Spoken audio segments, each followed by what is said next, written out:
Hi guys, this series is intended to assist in opening up the pelvic muscles. So we're going to start with either a TheraBand or a yoga strap. If you have neither of those, you can also use a necktie, a bathrobe tie, basically anything kind of this shape and length. And then go ahead and come to lie down on your back. So I'm extending one leg straight up into my strap. And my opposite leg is down on the floor. And I want to make sure that I'm not bending my knee to get my foot up higher. So if I don't have so much mobility, my foot needs to be lower but is straight, that's preferred. Also, shoulders are down. We're breathing deeply, inhaling. And as we exhale, we're going to lift that bottom leg up off the floor. Inhaling to lower. And exhaling to lift. And we're going to do a total of 10. So this hamstring mobility drill is going to assist in allowing flexion of the hip, so that when we add in a lateral reach of that leg, your hip joint is ready to add a second joint action in.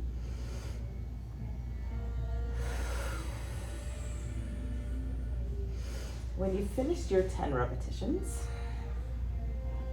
you're going to hold that band or strap just in your right hand. And then we're going to take the leg out to the side as far as you can comfortably without allowing the hip of the opposite leg to lift up. And then we'll just come on back in like so. And we'll do a few.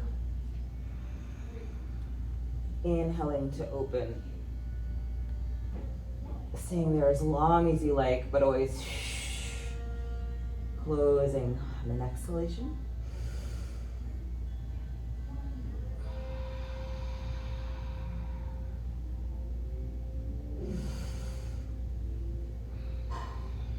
Now you can do up to 10, but you may find if you're holding that position for longer that you don't feel as if you need as many. I would say at least 6. And for sure, holding at least the very last one.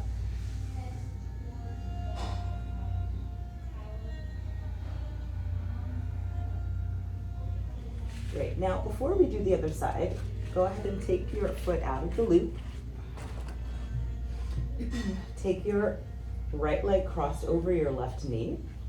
Take your left leg off the floor, and then you can either interlace your hands around your left thigh or shin.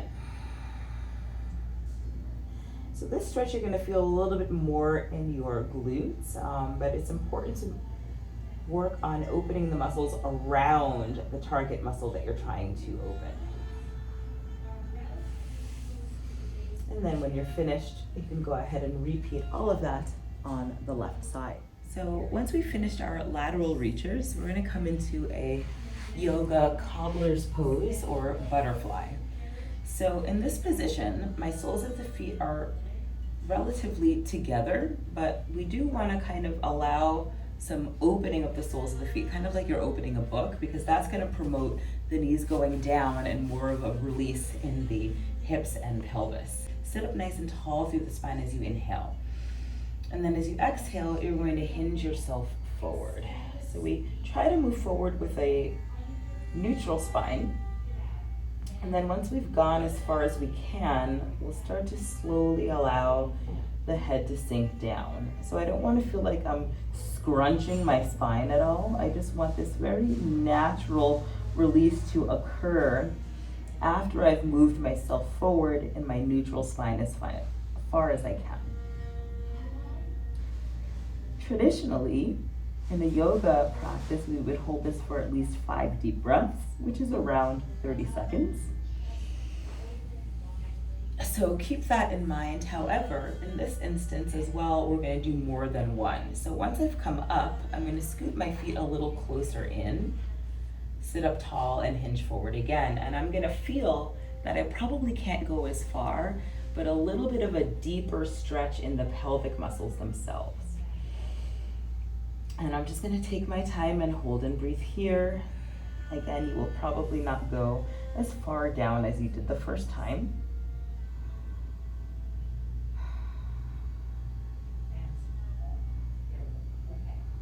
And we'll shoot for at least 3 variations of depth in my cobbler's pose or butterfly. So this very last one, sitting up tall, I'm not going to go quite as far, but again, I will feel more of a pelvic release.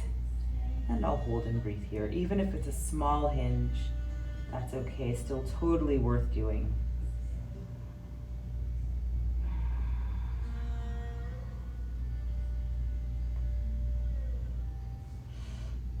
When you're ready, draw yourself up to sit and we'll move on. So this next bit you can either do with a yoga block or a foam roller. If you don't have either of those, a firm cushion would work easily as well. And what we're going to do is take our block or roller, I'll go for the roller in this case, come to lie down on your back, and then take the roller onto the floor, lifting up your seat so that you can rest your seat on the roller. From here, we want to carefully lift our right knee, and then we want to interlace our hands around the right leg. We're then going to extend our left leg. So I can either have my left foot floating off the floor, or I can bend the knee slightly so the heel touches down. It's really up to you. However, you should feel that you're getting a really nice compression in the hip socket on the right side and a really nice release through the left hip. So your psoas, your hip flexors, and hopefully some of those deeper pelvic muscles as well. And we're just gonna breathe deeply here. If you like, you can kind of gently move your left foot a bit like you're wagging a tail. You can also play around a little bit with pulling that right knee in a little further and then releasing it away. So I get this kind of gentle seesaw motion happening. But the important thing is that I'm allowing gravity to pull on that leg to create a release.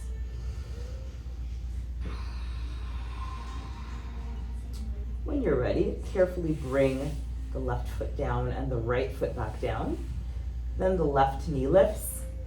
We've got a firm hold on the left knee. You want to make sure this roller is right under your sacrum. And then we go ahead and extend the opposite leg. Deep breathing in, full breathing out.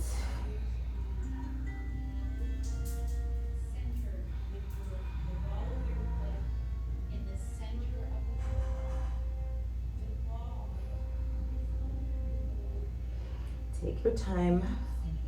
The right foot comes down first, the left leg lowers. We lift the seat, we carefully slide the block, the roller, the cushion, etc. up from underneath, and then come on up.